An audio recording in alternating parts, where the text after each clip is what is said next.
On continue et on termine avec SCP-040-JP. Une image, une image, une image, une image, une image, une image. Oh non!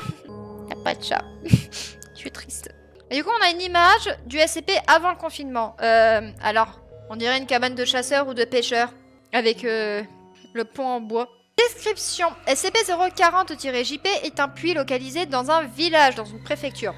Il se situe dans une cabane en bois qui mesure environ 5 mètres de large et 4 mètres de profondeur. Ok. Au centre de la cabane se situe un puits en pierre ayant visiblement été construit en des temps anciens et qui s'enfonce dans le sol. Le puits est anormalement profond. Les nombreuses tentatives visant à mesurer sa profondeur ont échoué. Ok. La cabane est originellement fermée avec des chaînes en fer et de multiples cadenas, mais ceux-ci se sont brisés en raison de leur détérioration. D'accord. Le SCP a été placé en confinement après un incident qui a eu lieu en 1967. Attention, après l'incident... Alors, est-ce que c'est le même incident en 1967? Je sais pas. Ou un autre. Le test ci-dessous est interdit à la lecture sans protection mémétique. Les membres du personnel assigné à ce projet doivent être traités avec une procédure qui s'appelle charbon de Saule. Ok, très bien. Eh bien, on ira. C'est pas grave. Prenez un billet d'avion pour le Japon. Il va falloir aller se faire soigner après derrière. Procédure de confinement spéciale. Le SCP est confiné dans un bâtiment destiné à couvrir la zone de l'anomalie. D'accord.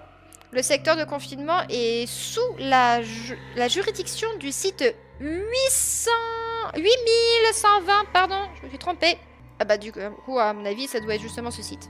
Lorsqu'un membre du personnel est à l'intérieur du secteur de confinement, il est conseillé de ne jamais regarder à l'intérieur du SCP. Donc faut pas regarder dans le puits, d'accord? Ça nous indique un petit truc là. S'il est nécessaire de regarder à l'intérieur du SCP, cela doit être fait à travers une caméra et non directement à l'œil nu. Oh! S'il est nécessaire d'avoir une vue directe, il est conseillé d'utiliser du personnel de classe D. Il est interdit de communiquer avec les membres du personnel exposé. Et comment t'as les résultats? Si tu peux pas parler avec la personne. Ah, à moins de filmer la personne, mais du coup, de ne pas avoir d'interaction verbale avec lui. Ok. Écoutez, on débloque le document? C'est parti. Lorsqu'un sujet regarde dans la cabane, il commence à paniquer, rapportant qu'il y avait un chat. D'accord? Par la suite, la personne commencera à être obsédée par l'idée qu'il y a un chat. Cet effet ne semble pas survenir à la vision d'une photo ou d'une vidéo, qui apparaît uniquement si une personne regarde à l'intérieur de la cabane à l'œil nu. Une caméra enregistre seulement l'intérieur de la cabane sans aucun signe de chat mentionné. Ok. L'exposition de l'objet distordra la perception du sujet de tous les chats domestiques. D'accord. Lors d'entretiens avec des sujets exposés, ceux-ci rapportent que tous les chats ressemblent à un animal à 2 yeux humains sur sa gueule, sans poils ou autre caractéristique qui les regarde directement lorsqu'observé depuis n'importe quelle direction. D'accord. C'est une vision d'horreur ce genre de choses, ça, je reconnais. En outre, les sujets exposés commenceront à rapporter que le chat apparaît constamment dans l'obscurité afin de les observer. Il ne semble pas exister de constante concernant le niveau d'obscurité requis pour que le chat se manifeste. D'accord, donc ça veut dire qu'une obscurité comme la mienne qui n'est pas totale, ça marche. L'objectif et le nombre total de surveillance des sujets par le chat sont inconnus. Une image du chat est ci-jointe ci-dessous. Je suis chat, prenez soin de moi. J'aime beaucoup le fait que le mec, il a pas réussi à dégager le carré blanc. Ah, c'est dommage. Bon, d'un autre côté, ça, oui, mais j'aime beaucoup le fait que voilà, il a fait un dessin, il a mis un truc de texte. Le truc de texte, il a un fond blanc de base, il est pas transparent et il a écrit à l'intérieur. Et du coup, le rectangle blanc, il déborde sur les traits du dessin. Ça se voit que ça a été fait du coup à l'ordinateur, c'est trop marrant. Par contre, c'est vrai que c'est... En fait, là, ça va. Mais c'est vrai que si jamais il avait une bouche humaine, ou alors un magnifique sourire de type Jell the Killer, ça aurait été horrible et incroyable à la fois.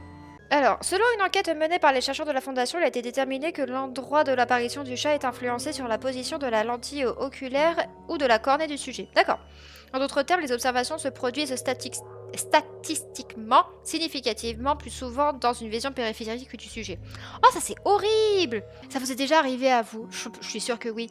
Ça vous est déjà arrivé, je sais pas moi, de voir dans votre vision périphérique un truc bouger et d'un seul coup, clic, vous regardez ce que c'était juste pour vous rassurer? Moi, je sais que ça m'arrive tellement souvent, ce genre de choses. Cette propriété a été démontrée lors d'une expérimentation avec un classe D dans les années 1900. Selon l'hypothèse proposée par quelqu'un, il est supposé que les endroits sombres dans les grandes profondeurs de la structure souterraine à l'intérieur du SCP ont une influence certaine sur ce phénomène. Ok. Les sujets exposés au SCP parleront activement aux autres de l'idée qu'il y avait un chat. Les individus ayant compris l'idée souffrent d'une certaine mesure de la même anomalie cognitive que les sujets initiativement exposés. Les chercheurs ne savent pas si l'effet est transmis par une description générale ou si un mot déclencheur spécifique existe, mais c'est un chat. D'accord, c'est ça en fait le danger mémétique du coup qu'on parlait depuis tout à l'heure. C'est le fait que justement, ça rappelle un peu le coup du SCP coin-coin qu'on avait vu chez les Italiens, les jokes italiens. C'est en mode, bah, si tu parles de ce truc, bah en fait, les gens vont être infectés immédiatement. Si tu chantes la danse des canards à un Italien, c'est un SCP mémétique, donc ils vont l'avoir dans la tête à jamais. Ça fait un peu penser à ce genre de choses du coup. Il y a un chat, il n'existe pas de restriction particulière sur le support nécessaire pour transmettre cette idée. Tous les médias sont efficaces, même la parole, l'écriture, les images et la peinture. Ah bon, bah... il a été décidé. On est tous infectés. Il est de plus supposé que les sujets eux-mêmes ne sont pas directement affectés, mais sont infectés par des anomalies mémétiques, se référencer sur un document, du coup, qui a été supprimé. C'était là. Les sujets affectés n'agissent pas de manière suspecte, ce qui rend difficile de juger si le sujet est ou non sous l'influence de l'anomalie après avoir traversé la première étape d'exposition. C'était un chat. Prenez soin de lui. Bon bah je pense que la personne qui a écrit tout ça est infectée en tout cas. Je pense que c'était très clair. C'est un danger info. Ouais, c'est ça. Ok. Fin du danger mémétique. Merci. Rapport de l'incident, du coup. Donc, c'est celui qui date des années 1900. Mais du coup, est-ce que c'est celui qui date de 1967? Parce que si c'est ça, bon bah, le mec, il a oublié de flouter un truc, hein. Un désastre mémétique à grande échelle s'est produit sur le site 8120, pardon. J'ai du mal, hein. À la suite de ce rapport, il est supposé que les membres du personnel assignés au projet et leurs supérieurs ont été exposés aux effets mémétiques du SCP au moment de la soumission du rapport. Les membres du personnel exposés ont été soumis à un traitement amnésique ou à une élimination. Ah. À partir de cet incident, les contre-mesures mémétiques doivent être appliquées sur tous les rapports ultérieurs. Les contre-mesures mémétiques sont utilisées afin de ne pas répéter cette erreur. Prenez soin de les effectuer avant de soumettre de futurs rapports. Merci par avance. Responsable des archives. J'avoue que quand t'es responsable des archives et que tu dois archiver un truc pareil et qu'il y a un mémétique dans le rapport, quel job de merde, j'ai envie de te dire. Mais ouais, ça fait vraiment, c'est un mode, oui, c'est la danse des canards, mais là, du coup, en fait, c'est, t'as une cabane, dedans, t'as un puits qui est d'une profondeur infinie, semblerait, et quand tu regardes à l'intérieur de ce puits, bah tu vois un chat. Avec des yeux humains. Jusqu'à la fin de tes jours. C'est tout. Mais en vrai, j'avoue qu'un truc comme ça, c'est quand même flippant. Hein. Mais bon, voilà, si jamais vous voyez un chat dans votre vision périphérique qui ressemble à un chat avec des yeux humains, bon bah, prenez un billet d'avion pour le Japon tout de suite. Hein.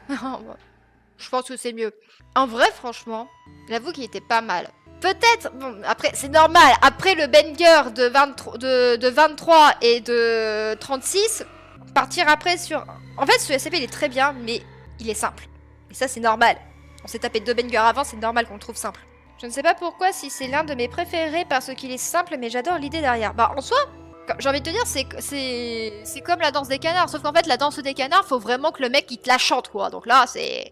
Le mec, il faut qu'il te la chante. Là, le problème, en fait, de ce SCP, et c'est ça dont l'idée, en fait, est incroyable, et je pense que c'est l'une des raisons du fait que c'est ton SCP préféré, c'est le fait que même le rapport est dangereux. Le rapport est dangereux. C'est pour ça que je vous dis, si jamais vous voyez un chat avec des yeux humains qui dit « S'il te plaît, prends soin de moi », dans votre vision périphérique, prenez un billet d'avion et partez au Japon. Parce qu'en fait, le problème de ce SCP, c'est que peu importe, toute personne qui lit ce rapport est en danger. Toute personne qui lit ce rapport est dans une merde profonde, en fait. Donc, je pense que c'est aussi pour ça, en fait, que tu penses que c'est l'un de tes SCP préférés. C'est le fait, en fait, que là, il joue avec le lecteur.